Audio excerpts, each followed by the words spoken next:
जी नाज़रीन, welcome back to the show. आप लोग देख रहे हैं आपका फेवरेट मॉर्निंग शो जिसका नाम है मुस्कुराते सुबह। मुस्कुराते सुबह में वक्त हुआ जाता है दूसरे सेगमेंट का। हम बाकायदा आगाज करते हैं।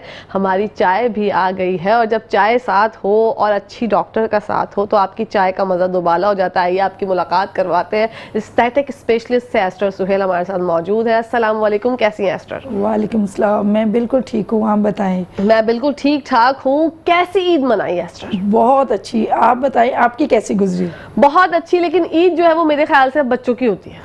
बड़े तो हम किचन में जो है वो पका रहे होते हैं। ये वाली ईद तो वैसे ही किचन में ही गुजरती है बिल्कुल, बस खाने बनाने में तरह तरह के। एग्जैक्टली लगता है कि हमारा जो सारा फोकस है ना वो रेसिपीज पे है और उसके बाद जो वो हाई प्रोटीन हम कंज्यूम तो कर लेते हैं, हमारी स्किन पे जो फिर उसके बाद मसाइल होते हैं बेतहाशा, पिंपल्स आ जाते हैं, अजीबोगरीब गंदे गंदे पिंपल्स हो जाते हैं, एक्नी का बहुत ज्यादा प्रॉब्लम हो जाता है। तो आप ये बताइए, जब इतना ज्यादा गोश्त कंज्यूम करने के बाद, प्रोटीन के बाद जब एक्नी हो जाती है, हम आपके पास आएंगे तो आप हमें कौन सा ट्रीटमेंट सजेस्ट करेंगे? मैं आपको एक्नी के लिए बहुत मेरे फेवरेट जो प्रोसीजर हैं, केमिकल पील है, हाइड्रा है, कुछ मेडिसिन है, स्टेरॉइड ऐसे हम लोग देते हैं, तो वो मैं आपको सजेस्ट करूंगी। मैं या कोई भी क्लाइंट अगर आता है तो ये है। केमिकल पील जरा ये करती है कि उसको बस्ट कर देती है। बाकी जो है हम चाहते हैं कि बस्ट हो जाए, हाइड्रा उसके बाद दें। उसके बाद में हाइड्रा देते हैं, वो फिर अंदर से जो सीबम होते हैं वो भी निकल जाता है, या छोटा छोटा जो मिलिया बना होता है वो भी निकल जाता है। तो स्कार तो नहीं रहते उसके बाद? नहीं, स्कार हाइड्रा में नहीं स्कार बनता। अगर आप खुद से पिंच करते हैं, उसी एक्नी को छेड़ते हैं तो देन स्कार बनता है। वरना केमिकल पील जो है वो बहुत बेस्ट है कि हम उसको लगा के एक्नी को बस्ट कर दें, फिर हम 4-5 डेज के बाद आपको हाइड्रा दे दें, स्किन जो है वो हाइड्रेट हो जाएगी आपकी। ठीक है। एक्नी में वैसे ज्यादातर लोग यही कहते हैं कि बहुत टाइम लगता है एक्नी को, मतलब वापस से स्किन को खूबसूरत करने में एक्नी का ट्रीटमेंट ज्यादा जो है वो टाइम लेता है, तो क्या ऐसा ही है? ऐसा ही है। एक्नी वाकई जल्दी नहीं जाती, क्योंकि जब तक आपके ब्लड में ये चीजें रहती हैं, फिर कुछ टेस्ट हैं वो हमें करवाने पड़ते हैं, और अगर तो आपको सिस्टिक एक्नी हो गई फिर तो बहुत ही टाइम लगे, फिर तो एंटीबायोटिक और स्टीरॉयड देना पड़ता है साथ साथ आपका ट्रीटमेंट भी चलता है, जिसमें 2-3 प्रोसीजर ऐसे हैं जो कि रखने पड़ते हैं साथ में। अगर आप वो स्किप करते हैं, फिर से जो मिलिया निकलना शुरू होता है और मिलिया के बाद वो एक्नी में चेंज हो जाता है। ठीक है। तो इसलिए कोशिश करें कि एक्नी ना हो, पानी पिए ज़्यादा से ज़्यादा, एंटीऑक्सीडेंट लें, विटामिन सी का यूज़ करें इस मौसम में तो स्पेशली, क्योंकि हमारा जो जब हमें स्वेटिंग होती है ना, उसमें हम बहुत ज़्यादा डिहाइड्रेट हो जाते हैं, जिसमें हमारा पिगमेंटेशन बहुत ज़्यादा एनहांस होता है सबका, और स्पेशली जिनकी स्किन अच्छी भी होती है, जो गर्मी पड़ रही है ना, इसमें तो सभी की स्किन बर्न हो रही है, और एक्नी वालों के तो ये गर्मी बहुत ही बुरी है। मीन्स हर वक्त या तो आइसिंग करें और ठंडी चीज़ें खाएं, विटामिन सी का यूज़ करें ज़्यादा से ज़्यादा।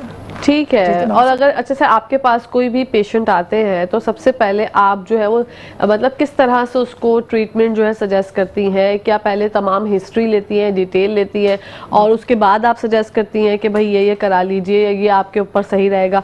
तो आपका तरीक़ेकार क्या है कि पेशेंट आपके पास आते हैं तो किस तरह से ट्रीटमेंट स्टार्ट होती है? देखिए कि एक असेसमेंट तो करनी पड़ती है ना पहले।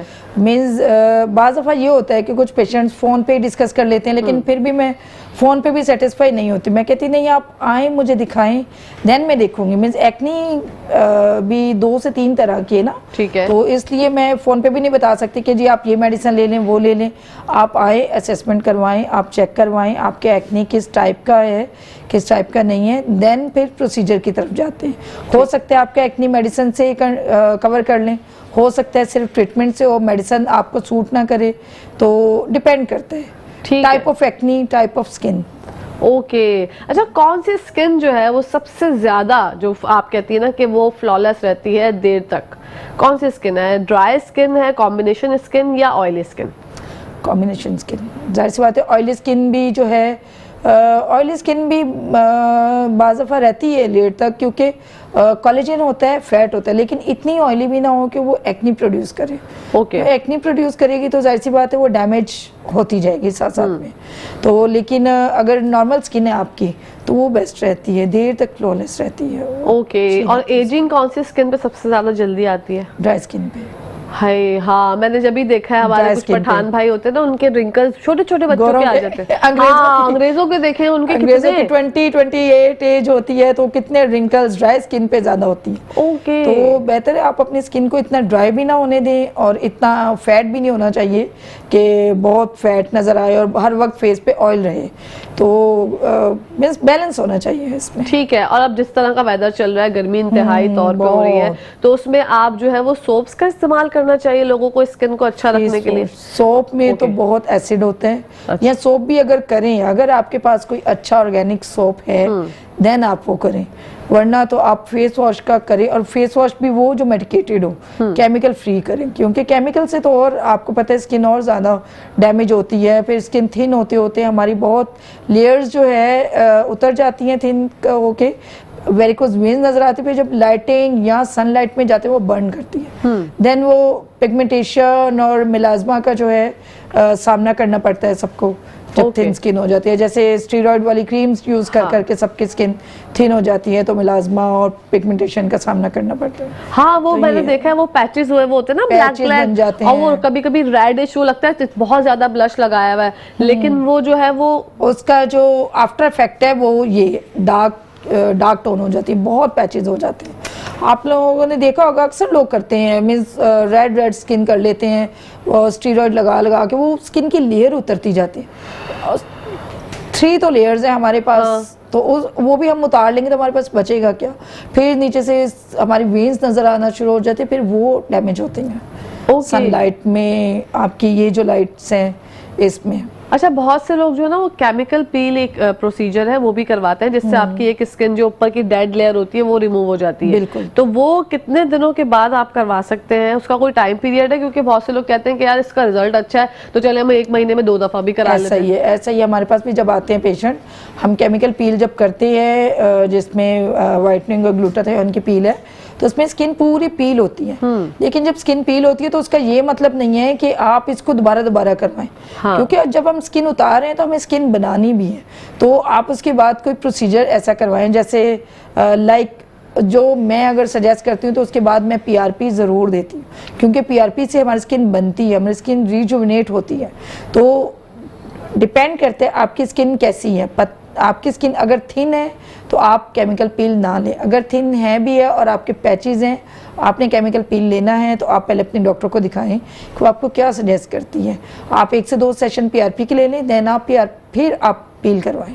अगर आपने पील करवा लिया है तो उसके बाद 2-3 सेशन पीआरपी लाजमी ले लें, फिर आप 1 मंथ के बाद 2 मंथ के बाद एक पील होता है, इससे पहले नहीं लेना चाहिए। क्योंकि है तो वो भी केमिकल ही है। हाँ एग्जैक्टली। और जब एक लेयर उतर जाती है दोबारा स्किन बनने में टाइम लगता है। बहुत टाइम लगता है, 40 डेज लगते हैं। ओके, तो उसके बाद वो क्या क्या मतलब ट्रीटमेंट अपने चेहरे पे, अगर वो चाह रही है कि कहीं उन्हें बाहर जाना है तो वो मेकअप भी नहीं यूज कर सकती है? नहीं, मेकअप भी नहीं कर सकती क्योंकि प्रॉपर स्किन उतर रही होती है ना। एग्जैक्टली। और सनलाइट में भी नहीं जा सनलाइट सकती। में नहीं जाना। आप बहुत अच्छे से सनब्लॉक लगा के रखें, 90 या 100 SPF आप लगा के रखें, फिर उसको मॉइस्चराइज करें। जितना अच्छा मॉइस्चराइज करेंगे उतनी अच्छी स्किन पील होती है। तो जब अच्छी स्किन पील होती है तो उसके नीचे से अच्छी और बेबी स्किन निकलती है। लेकिन इसका ये मतलब नहीं है कि आप उसको वीकली या हर चौथे दिन करवा ले। बहुत सारे हमारे पेशेंट है वो ये करते हैं। हाँ, मुझे पता है ना, जब भी रिजल्ट आया है हमें दोबारा ना केमिकल पील कराने। हाँ। नहीं, आप बिल्कुल नहीं करवा सकते जब तक आपकी ये स्किन वापस बनेगी नहीं, आपकी ये लेयर वापस बनेगी नहीं, हम आपको वापस लेयर नहीं उतार सकते।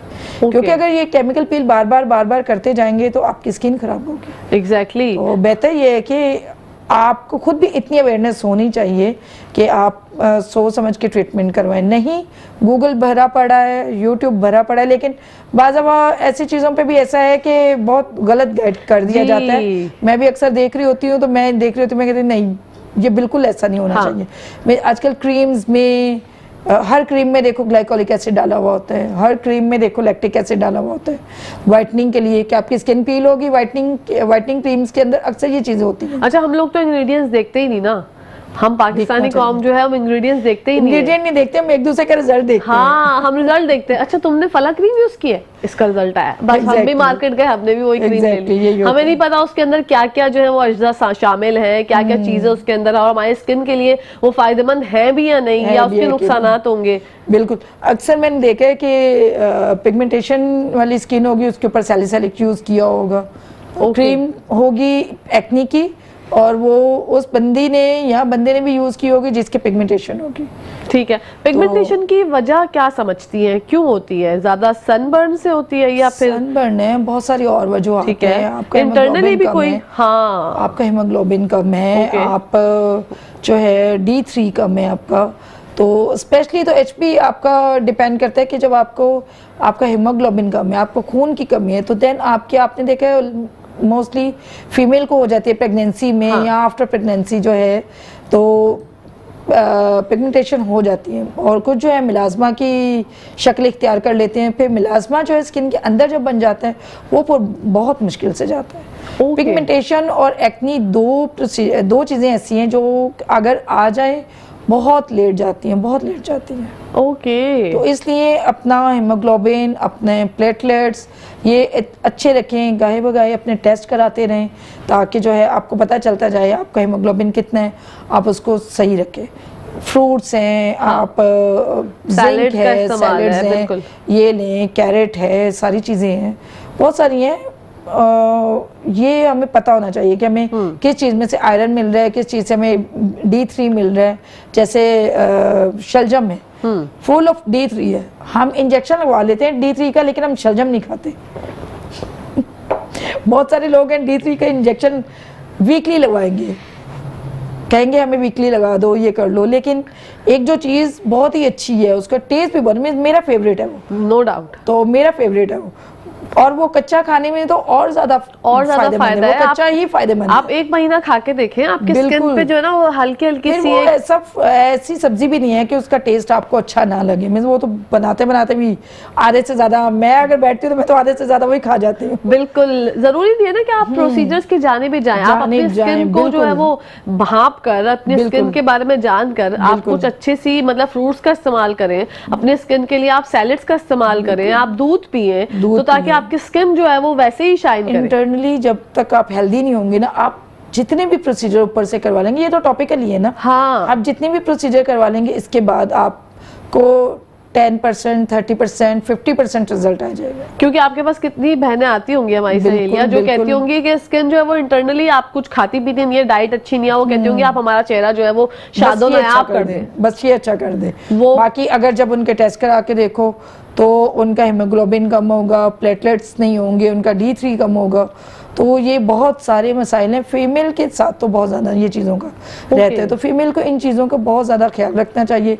हमारे पास हम अगर ये चाहें कि हम जाके ड्रिप्स लगवाएं, ये करें, इंजेक्शन लगवाएं, उससे बहुत बेटर है हमारे तो हाथ में होती है ना चीज़ें, हमारे किचन में काम होता है। तो सब्जियों में सारा कुछ है, बिल्कुल सब्जियों में, फ्रूट में, हम बच्चों को काट के दे रहे हैं, लेकिन हम लोग बाज़ावा ये होता है, बाज़ावा नहीं होता, हमेशा ऐसे होता है, बच्चों को दे दिए, फैमिली को दे दिए, लेकिन खुद नहीं खाएंगे, खुद के लिए नहीं खाना, खुद के लिए बाज़ावा ऐसा होता है, चक भी नहीं रहे होते, नहीं फटाफट काटा और इसके आगे रख दिए उसके, लेकिन खुद नहीं खा रहे होते। बिल्कुल हमें भी ज्यादा नीड है, एग्जैक्टली क्योंकि हमें पूरा घर भी देखना है, इनको भी देखना है, फैमिली अपनी पूरी को देखना है, अपने वर्क को देखना है, तो ये भी बहुत वो है, मैटर करता है। लेकिन जब हमें D3 की कमी होती है, जब हम कहते हैं जी हमारे घुटनों में दर्द हो गया, जोड़ों में दर्द हो गया, तो फिर ख्याल आता है अच्छा अब इंजेक्शन की तरफ चले जाएं।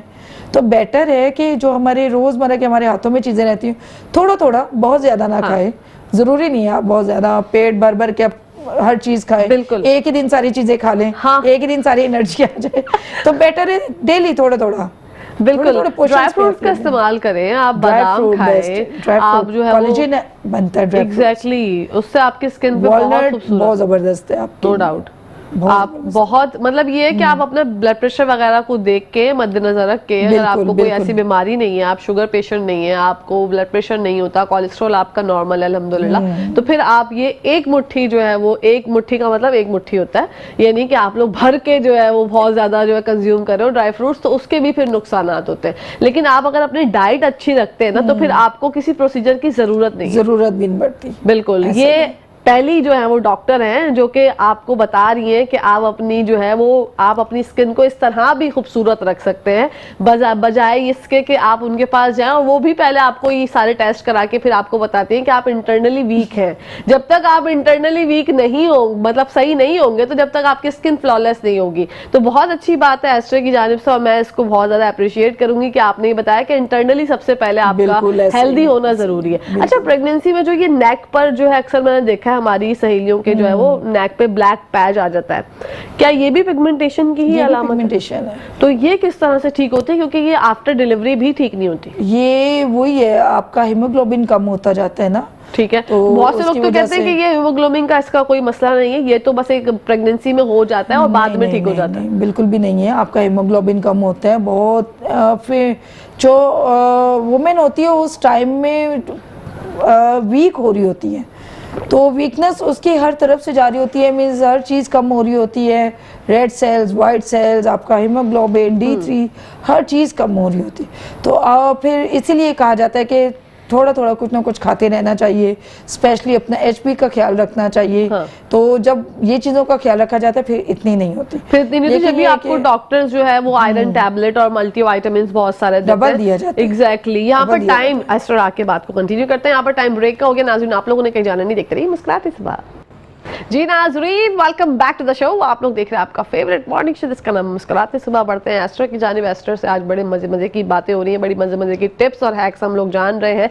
स्किन के हवाले से स्किन को किस तरह से खूबसूरत रख सकते हैं, आप अपनी स्किन की तरोताजगी के लिए क्या क्या कर सकते हैं, प्रोसीजर्स के हवाले से भी बात हो रही है। डेली रूटीन में आप क्या क्या चीज़ें डाइट में शामिल कर सकते हैं जिससे आपकी स्किन अच्छी हो सकती है। और ड्यूरिंग प्रेगनेंसी जो खवातीन जो है प्रोसीजर्स करवाती हैं, क्या करवाने चाहिए या नहीं करवाने चाहिए, आप क्या जो है वो सजेस्ट करती हैं, या आप कर देती हैं या मना करती हैं? नहीं, मैं बिल्कुल भी नहीं करती, मना कर देती हूँ। ठीक है, नॉर्मल हाइड्रा भी नहीं करवा सकती? नो, हाइड्रा तो बिल्कुल भी नहीं। हाइड्रा में थ्रिल्स होती है ना, ओके, तो वो बेबी तक जाती है। अच्छा, तो हाइड्रा भी नहीं करते। लाइक अगर बहुत ज़्यादा किसी ने कराना है, जैसे अभी ईद गुजरी है तो एक दो क्लाइंट्स हमारे पास आई हैं, तो जस्ट एक नॉर्मल से क्लेंजिंग और बस फेशियल इतना सा करते हैं कि बस साफ हो जाए।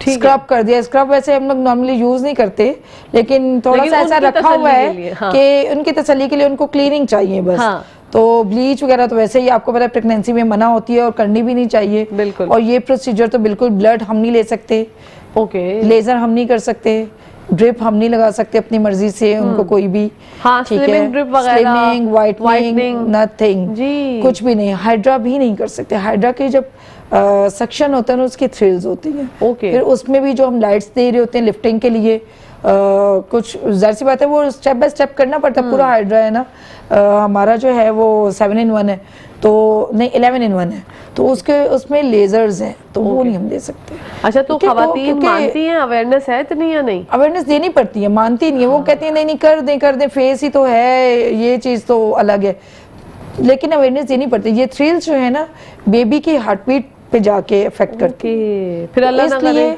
मैं यही कहूंगी कि ना करवाएं। आप बिल्कुल ये मंथ्स निकाल लें, उसके बाद करवा लें। या अगर आपने करना है तो आप घर में कोई मॉइस्चराइजर लेके, क्लिनजर लेके, स्क्रब लेके, अच्छा सा नॉर्मल सा, बस उससे अपनी स्किन क्लीन रखें।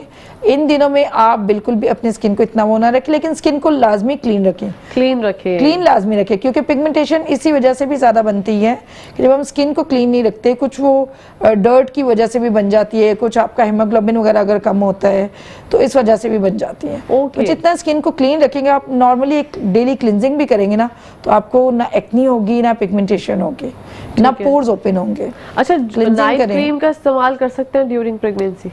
नाइट क्रीम यूज कर सकते हैं। नाइट क्रीम भी वो भी मेडिकेटेड हो। हाँ, उसमें आप इंग्रेडिएंट्स लाजमी देखें, इंग्रेडिएंट या किसी डॉक्टर से प्रिस्क्राइब करें। बिल्कुल, डॉक्टर से पूछ लें कि आपकी स्किन को क्या सूट करता है, तो आप फिर नाइट क्रीम यूज कर सकते हैं। नाइट क्रीम तो नॉर्मली भी यूज करनी चाहिए, क्योंकि स्किन को हाइड्रेट रखना जरूरी है। आप रात में लगा के सोएं, लाजमी अपनी स्किन को हाइड्रेट करके सोएं। ये बात यहाँ पे क्लियर कर दे, क्या नाम है एस्टर आपका, कि नाइट क्रीम का मतलब जो है वो फॉर्मूला क्रीम नहीं है। नाइट क्रीम का मतलब वो गोरा होने वाली वाइटनिंग क्रीम नहीं है। दूसरी नाइट क्रीम्स होती हैं। हमारे यहाँ जो है ना, ये एक कॉन्सेप्ट बन गया है कि नाइट क्रीम का मतलब है वाइटनिंग। नाइट क्रीम का मतलब सिर्फ ये नहीं है कि आप वाइटनिंग वाली ही क्रीम लगाएं। आपके पास कोई क्रीम नहीं है या आप लगाना नहीं चाह रहे, तो आप कोई अच्छा सा मॉइस्चराइजर लें। पहले तो स्किन को हल्का सा क्लेंस कर लें। कोई टाइम नहीं है, आप भी थके हुए होते हैं, हम भी थके हुए होते हैं, किसी के पास इतना टाइम नहीं होता कि पूरी 10 मिनट की खड़े होकर क्लेंजिंग करें।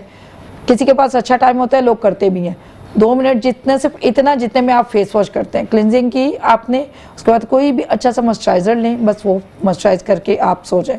स्किन जितनी अच्छी मॉइस्चराइज रहेगी आपकी, उतनी अच्छी आपकी स्किन रहेगी। आपको एजिंग नहीं जल्दी आएगी, क्योंकि जितनी ड्राई रहती है ना, उस रात में ड्राई होती है स्किन, उतनी जल्दी एजिंग आती है आपकी। ओके। आप रात में लाजमी मॉइस्चर करके सोएं, चाहे वो किसी नाइट क्रीम से। और नाइट क्रीम का मतलब वाइटनिंग नहीं है और स्टीरॉयड वाली नहीं है। हाँ। वाइटनिंग हो तो मेडिकेटेड हो या अपने डॉक्टर से आप लें क्रीम, जो भी आप यूज करना चाहते हैं। लेकिन उसमें भी आपका राइट है कि आप अपने डॉक्टर से पूछें कि इसके अंदर इंग्रेडिएंट्स क्या क्या है। बिल्कुल, या आपको इतनी नो पावर है तो आप पढ़ लीजिए। बिल्कुल, आप पढ़ लीजिए। बाज़ दफ़ा मैंने देखा है कि डॉक्टर्स ऐसी क्रीम्स भी दे देते हैं जिसके ऊपर कुछ भी नहीं होता, वो सिर्फ जस्ट एक बॉटल्स होती हैं या वो होती हैं जार्स होते हैं छोटे छोटे, तो उसके ऊपर कुछ भी नहीं होता। तो मैं तो कहती हूँ अगर उसके ऊपर कुछ नहीं लिखा तो फिर आप वो ना लें क्रीम। बिल्कुल, क्योंकि आपको पता होना चाहिए आप क्या यूज कर रहे हो।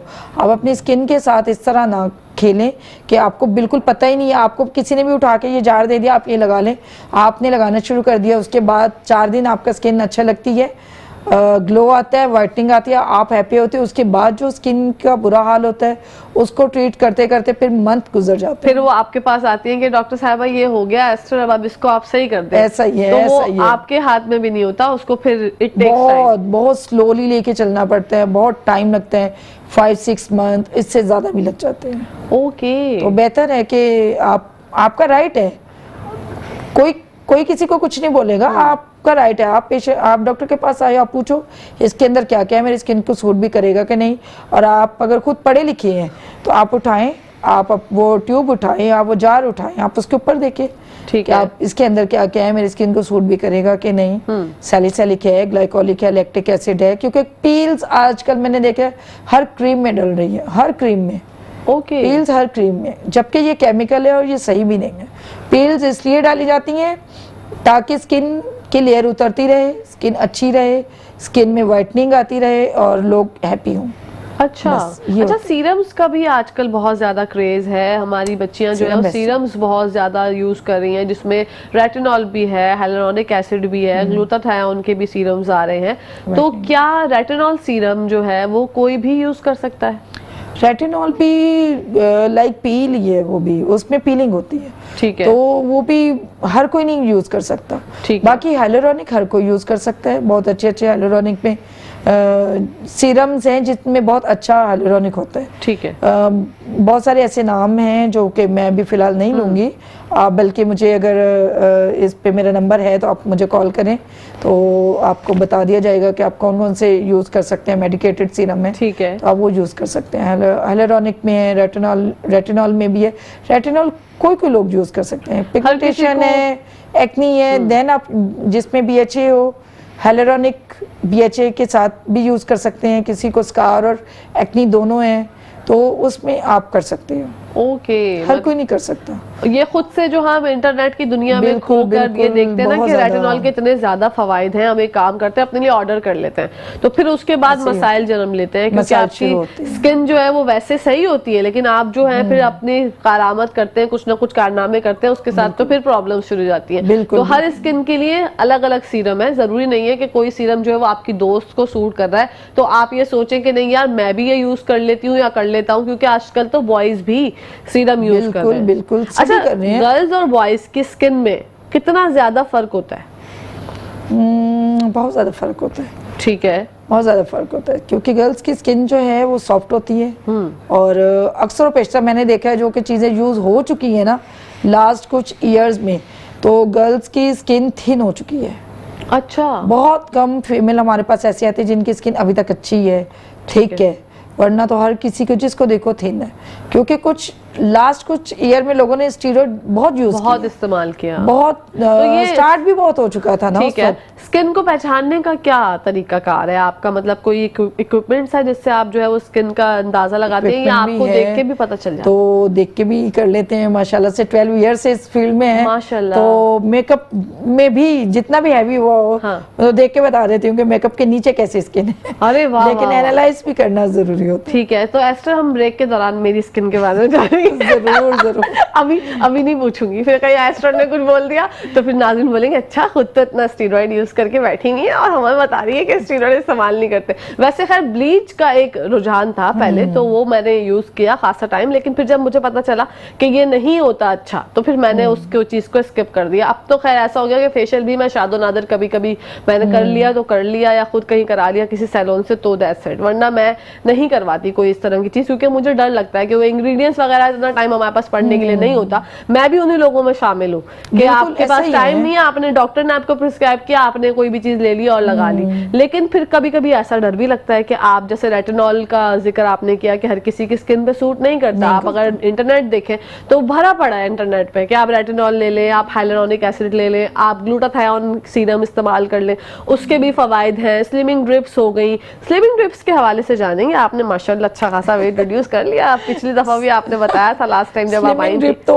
वाकई माशाल्लाह से अच्छा उनका वर्क है, ठीक है, और जबरदस्त चल रहा है हमारे पास भी। मैं खुद इसकी वो हूँ, आपके सामने हूँ, तो अच्छा वेट कम हो रहा है। लेकिन वही जाहिर सी बात है, साथ में डाइट और ये सब वॉक चीजें वगैरह भी मैटर करना करती पड़ता हैं। हम अभी थोड़ी देर में वापस आते हैं, बिल्कुल कंटिन्यू करेंगे। नाज़रीन यहाँ पर टाइम हो गया ब्रेक का, आप लोगों ने कहीं जाना नहीं, देखते रहिए मुस्कुराते सुबह। Welcome back to the show. आप लोग देख रहे हैं आपका फेवरेट मॉर्निंग शो जिसका नाम है मुस्कुराते सुबह। बढ़ते हैं एस्टर की जानिब। एस्टर से जानेंगे सैलून के ट्रीटमेंट्स में और एस्थेटिक ट्रीटमेंट्स में कितना ज्यादा फर्क है, क्योंकि अक्सर लोग आपके पास आके भी कहते होंगे कि हमारा जो है वो सैलून जैसा, मतलब वो डायरेक्ट नहीं बोलते होंगे लेकिन घुमा फिर आके कहते होंगे कि हाइड्रा की जगह अगर थोड़ा सा क्रीम ये वाली यूज कर लेती, वो वाली यूज कर लेती। हमारे होते हैं ना लोग खुद से भी आपको बता रहे होते हैं कि आपका काम आपको किस तरह से करना है। तो आप फिर इस पर जरा रोशनी डालिए कि कितना ज्यादा फर्क है। देखिए, अगर हम जाते हैं जैसे फेशियल्स की तरफ, ज़्यादातर लोग फेशियल्स का ही कहते हैं, तो अब लोगों को वो है कि क्रीम फेशियल में कन्वर्ट कर दिया है ना। बहुत सारी जगहों पे भी क्रीम फेशियल को इसके साथ जोड़ दिया गया हाइड्रा के साथ, जबकि मैं कहती हूँ हाइड्रा फेशियल को जस्ट हाइड्रा फेशियल ही रहने दिया जाए तो बेस्ट है, क्योंकि वो स्किन को, उसका मतलब है, हाइड्रा का क्या मतलब है, स्किन को हाइड्रेट करना, नॉट वाइटनिंग। और अगर कोई कहे कि बहुत ज़्यादा ग्लोइंग आ गई है, आ जाए, तो वो भी नहीं होती। बहुत ज़्यादा ग्लोइंग नहीं है, आपकी स्किन की डीप क्लेंजिंग है। ठीक है, क्रीम फेशियल से आपकी स्किन की सुपरफिशियल क्लींजिंग होती है, जो टॉपिकल है ये क्लीन होता है। अगर उसमें आपके सैलून में आपको स्किन पॉलिश और ब्लीच कर दिया जाता है तो ग्लो उससे आता है। ग्लो आपका हाइड्रा फेशियल, अगर कोई कहे कि बहुत ज़्यादा वाइटनिंग होती है, वाइटनिंग नहीं होती, आपकी स्किन क्लीन होती है, तो वो इसलिए थोड़ी बहुत वाइट और साफ लग रही होती है और लोगों को लगता है ये वाइटनिंग फेशियल है। तो वाइटनिंग का मेरा नहीं ख्याल कि क्रीम फेशियल के साथ इसको जोड़ना चाहिए। बिल्कुल क्रीम फेशियल रखना चाहिए। अगर किसी को वो करवाना है तो वो जरूर सैलून्स जाएं। ये नहीं मैं कहती कि सैलून ना जाएं, लेकिन सैलून्स में भी जाएं तो उसमें केमिकल का यूज ज्यादा ना करवाएं। बिल्कुल, स्पेशली ब्लीच का। ब्लीच तो स्किन को, जाहिर सी बात है, वही बात करूंगी कि बहुत डैमेज कर देती है। लाइट रखवाएं ब्लीच, फिर उसके बाद अपना क्रीम फेशियल लें, क्योंकि बहुत सारे लोगों को होता है कि मसाज अच्छा सा हो तो फिर उनको सुकून मिलता है। बिल्कुल। लेकिन अगर कहें कि हाइड्रा के साथ वो पूरा क्रीम फेशियल जोड़ा जाए तो वो बहुत ही गलत है। दोनों अलग अलग चीजें हैं, लेकिन आजकल सारी जोड़ दी गई हैं। तो हमारे पास भी जब पेशेंट आता है, कहते हैं जी हमारा पूरा क्रीम फेशियल करके देन आप करें, तो वो हमारे क्लिनिक में नहीं होता, क्योंकि क्लिनिकल है, ये आपकी स्किन को ट्रीट किया जा रहा है। स्किन को अंदर से क्लीन करके फिर आपको एंटी एजिंग जो प्रोसेस है सारा वो सब किया जा रहा है। तो क्रीम फेशियल में ये सारी चीज़ें नहीं होती। क्रीम फेशियल में जस्ट टॉपिकली आपको मसाज दिया जाता है, जिससे आपका जो थोड़ा बहुत आपकी स्किन एक्सफोलिएट हो जाती है, आपकी क्लिनजिंग हो जाती है अच्छी सी। तो ये होना चाहिए।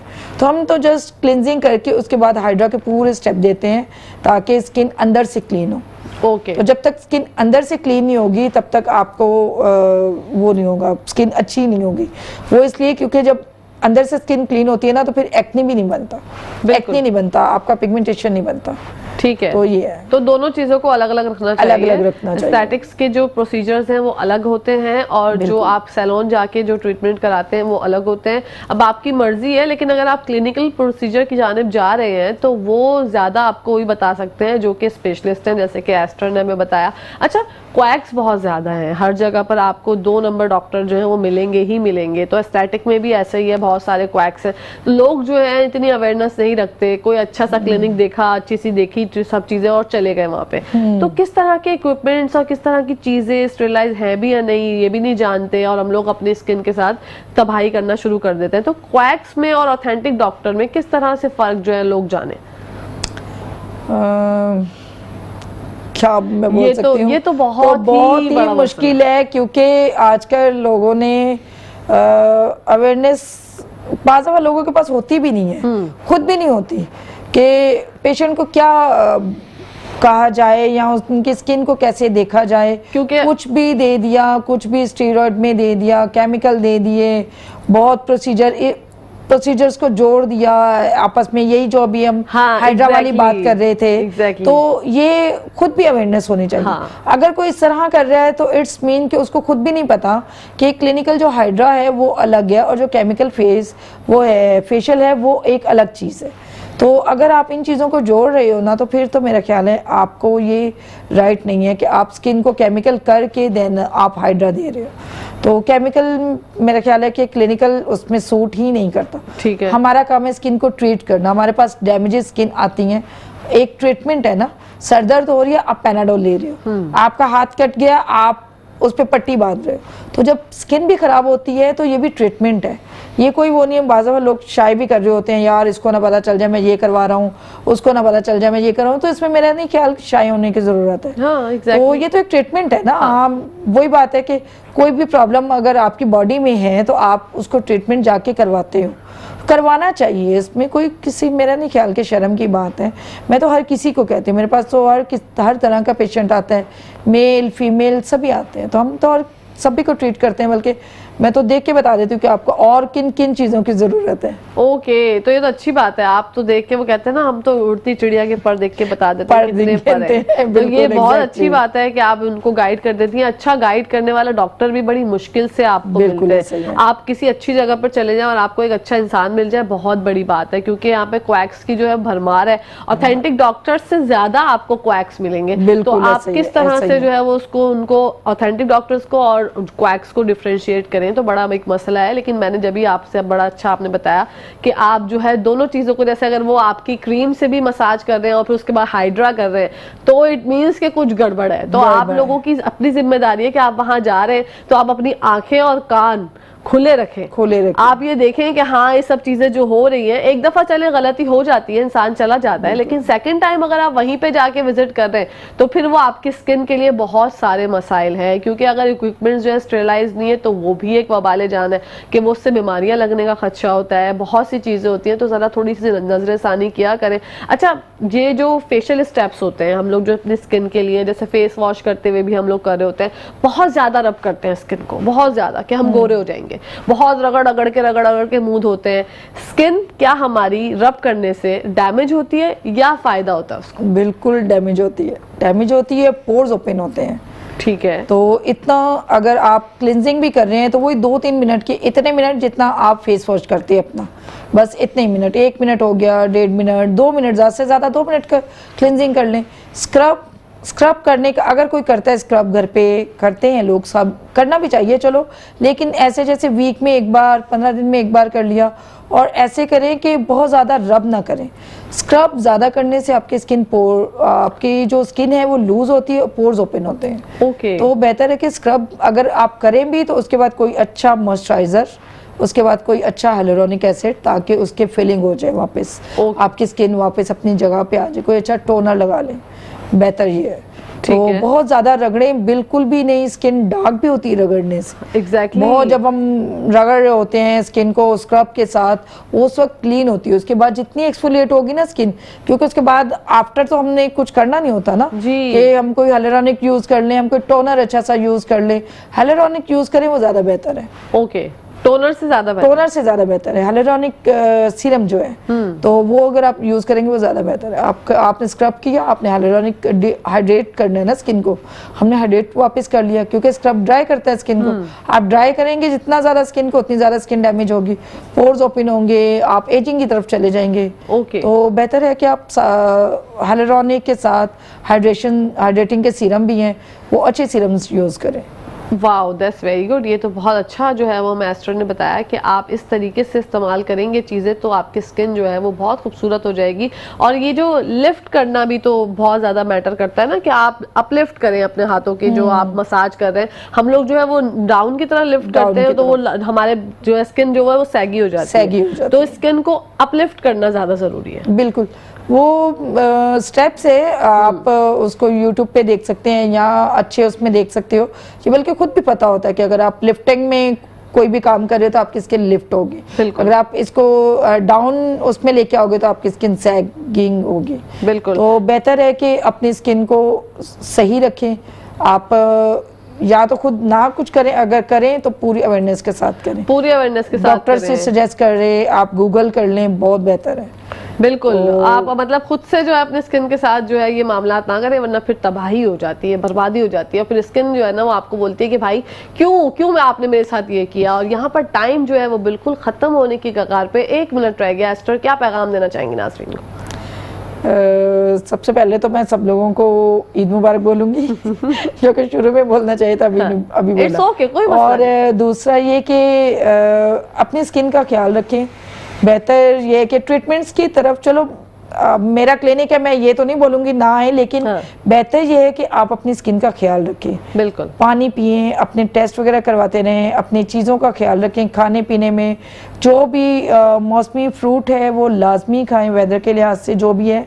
बाकी तो मेरा ख्याल है कि इतनी ज्यादा जरूरत नहीं पड़ेगी हमारे पास आने की। जरूरत पड़े तो हम बैठे हुए हैं। बिल्कुल आइए, कोई भी टिप्स आपको अपने स्किन के हवाले से जाननी है, अपने स्किन का ये मालूम करना है कि लेयर थिन है या थिक है, आपकी स्किन की क्या कंडीशन है, तो एस्टर आपको बहुत अच्छे से गाइड करेंगे। आपको कभी भी स्किन का कोई मसला हो तो इनके पास जरूर जाइएगा, अपनी स्किन को शादो नायाब बना लीजिए। और यहाँ पर टाइम हो गया है खत्म। अपनी होस्ट, अपनी दोस्त, अपनी प्यारी सहेली कहकशा फैसल को इजाजत दीजिए। एस्टर, आपका बहुत बहुत शुक्रिया। इंशाल्लाह जिंदगी रही तो आपसे फिर मुलाकात। थैंक यू जी नाजरीन, पाकिस्तान जिंदाबाद, पाकिस्तान पाइंदाबाद, फी अमान अल्लाह, अल्लाह हाफिज।